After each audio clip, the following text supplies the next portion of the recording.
treat. Chris Denman's my name, and the show is We Are Live, presented by the Hill Cigar Company. We're live broadcasting downtown for Dapper Days. Come by, be here for a little bit longer tonight, and more importantly, 9 a.m. to 6 p.m. tomorrow. Right now, Travis. It's been a fun show. We've got a lot of interesting guests, a lot of very smart people. Another one of those right now, Marty Murray. What's up, Marty? Hey, how's it going? Good to see you, man. What brings you to Dapper Gents tonight for Dapper Days? Well, me personally, I'm a frequent visit here. Okay. I recently published a book called Art of the Gentleman. Yes. I carry a couple copies here. Okay, listen.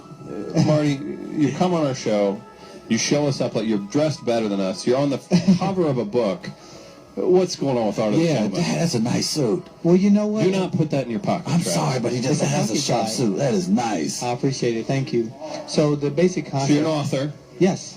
Go on. Yeah, the basic concept of the book, I feel that a lot of, in the recent years, a lot of it has gone away as far as gentlemen knowing the basic rules and concepts of how to dress. Right. Sure. So the book really just tries to hit at some of the basic guidelines, and it serves as a pocket guide for fashion. A lot of guys now, you'll just see them wearing the sweatpants and active wear, and a lot of that is... I apologize for my sweatpants I'm wearing. Yes, he is wearing sweatpants. Yeah.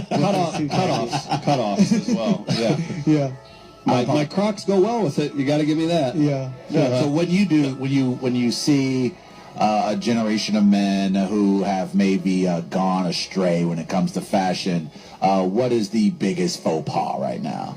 I would say the biggest and the most frequent are very small details. Okay. Because if you think about it, and what I try to touch on in the book is, more often what you'll find, people will have, only time they have to tie a tie is when they're going to a funeral or a graduation. Right. So a lot of the small things are missed, and I think that's what I try to touch on in the book. I like that. It's a simple guide to some, not necessarily, you don't think about it as much, right? Right. But little work, get you there, right? Now, and as far as we know, we've been talking about the St. Louis Suit Project today. Can you explain, perhaps a little bit better than we have, how dressing well, looking good, putting on a nice tailored suit or whatever it may be, as far as looking fashionable, what that does for the confidence? Oh, man, it's tremendous. And what I say is, with fashion, with time, perspective, and circumstance, fashion will change. Okay. But one thing that I found is that style will remain constant. Okay. So, it's nothing like putting on that new suit. You get the looks from the ladies, and, it just bodes your confidence that much more. So, certainly something that guys should be focused on a little bit more. Absolutely. I like that. You have that. We own... I own a couple businesses and I manage people, and people walk into an interview, and I'm not even talking about making like an old-fashioned statement where it's like different. I'm okay with different. I'm okay with cutting edge. I'm just not trying. What does that tell me? That means when I ask you to do something, or something just minor, you're gonna fail, right? Right. That's a perception. Maybe I'm wrong. No. What would you suggest then to the younger generation that is coming up?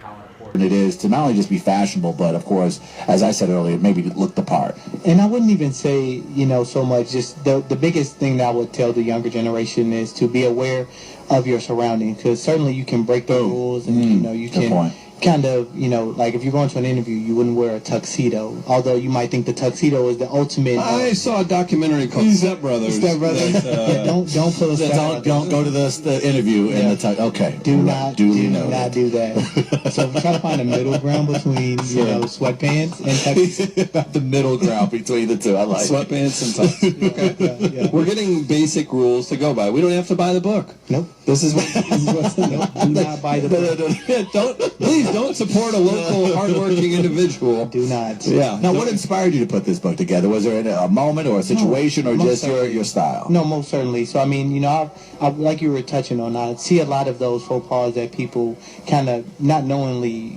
commit. Right. So, I thought to myself, with like the younger generation, like small, children who may not have a father figure to teach them those rules on, how better to dress. Oh. And I was like, you know what? Let me just bottle up all this knowledge that I've had and just put that into a pocket guide that they could, take with them. Nice. So I found a lot of like my customers are mothers and grandmothers who kind of get the book for like their younger, sons. Okay. What would you recommend? Okay, Chris and I, we're a taller frame. Yeah. We're not. Let's go in shape, Chris. You don't have to dress me. No. Let's go with Give me what we another are, month. man. Give me Let's another go month. with what we are. Give We're me not. another month. All right, so yeah, if I it drop was, 30 pounds at a time. what would you recommend? What would you recommend for us? We are AM radio moguls. Yeah. We try to dress the part. Simulcast on FM. We with a are very large simulcast on podcast. FM. Stop cutting it short, okay? Yeah, we have done live shows at the pageant, the Ready Room. What would you suggest for us, as you see us right now in our sweatsuit attire? Sweatsuit attire. Yeah, I mean, I would say you all have the look. I mean, I don't think you necessarily need to come with a necktie, but definitely a sport coat, maybe some dress slacks. Keep it real? Okay. Yeah, keep it 100. I got that. Yeah. You know what I like? Who said comfortable? See, I like that. In fashion trends, I've had the same size foot since I was like 14. Yeah? From like 1998 or so when I was 14. Only thing that you could get in store with a size 14 was like medicine shoes that like old people wore. Now it's out, you can get anything you want that it's out there. That has been a breakthrough for the large-footed man. And to get cool shoes, thank you. It's been a struggle. I had to order my Jordans from East Bay. You know, it was rough. It was rough, was it? Yeah. Oh, it you was ordered bad. from East Bay. Right. Such You a had to mail life. it. I didn't have Such to a click. life. I didn't have to click. Oh gosh. So no, that's something that I've noticed, and that's something you can put in your next book. That Larger feet. that one. Yeah, you can quote me. Yeah, quote you. Yeah, minor royalties at 44%. But Now, one thing we try to emphasize, and the reason why we're happy to work with an entity like Dapper Gents is that a sense of community. I see that you're involved in the community. Yes. We have a back and forth, Chris and I. Not say a back and forth. We have several conversations talking about how we can revitalize the city, how we can get folks to start coming back to downtown St. Louis to support businesses like Dapper Gents. Being a resident, being someone who's immersed in what goes on every day here in St. Louis, what would you suggest, or what are some of the things that you see that you would like to see improved as far as maybe the way day-to-day St. Louis operates? No, I certainly appreciate you bringing that point up. With Dapper Gents located right downtown St. Louis, right in the heart of it. I'm currently running for office. Right. As the tell us about that. Yeah. So we can have your opponent on too. Isn't that the rule? Yes. I haven't heard that rule. We'll offer it. We'll offer it. They don't have to and we'll send it accept. to the junk man. Gotcha. So I'm actually running as the Democratic candidate for the 7th Ward Committeeman. Right. The election is this August 2nd. So a little bit about that role is really getting people actively involved, registered to vote, and keeping them aware of what's going on. So a little bit of what you're saying as far as the community involvement, really starts at that level, at the ground level of getting people. For one, you have to know what's going on. Yeah. So, I think it's awesome that a place like Dapper Gents is, offering these type of expos where people can come down, you can meet the vendors, you can meet your different neighbors, and just get a sense of like the feel for downtown. So makes sense. Yeah. No, I love that. I love the spirit of that. I love the drive that's involved with creating your own book, keeping yourself looking fantastic as you do the most tonight. fashionable individual I've ever met in my entire life. I am really going to go to my car and cry. Do you need an intern? Grab a copy, man. Right, I am. I'm going to grab a car. Art of the Gentleman, and you guys. Copy. Oh my, nice. Yeah, please come by down. You could sign our poster for him there, and you guys could sign each other's stuff. Yeah, we're just exchanging. It's like a jersey exchange. There you go. That's very much the See case. how I did that? That's well done. Look at you bringing us together again, bridging gaps. I agree. Building bridges. Building Greg bridges. Fitzsimmons does on our show as well.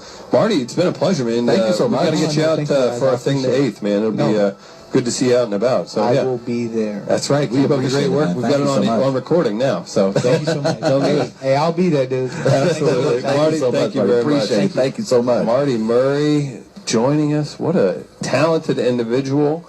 Really appreciate all the people here at Dapper Gents tonight talking to us and spending some time with us. Hell yeah, it's been great. We've met some amazing people. It's one of the things that we wanted to do, certainly when we began this relationship with Dapper Gents, is because, again, they are in the heart of the community. They're here in the heart of downtown St. Louis, and they do such a great job at not only giving back, but they're a thriving business, and they're doing so well. So you always hear the naysayers as to, can I be that success here in downtown St. Louis?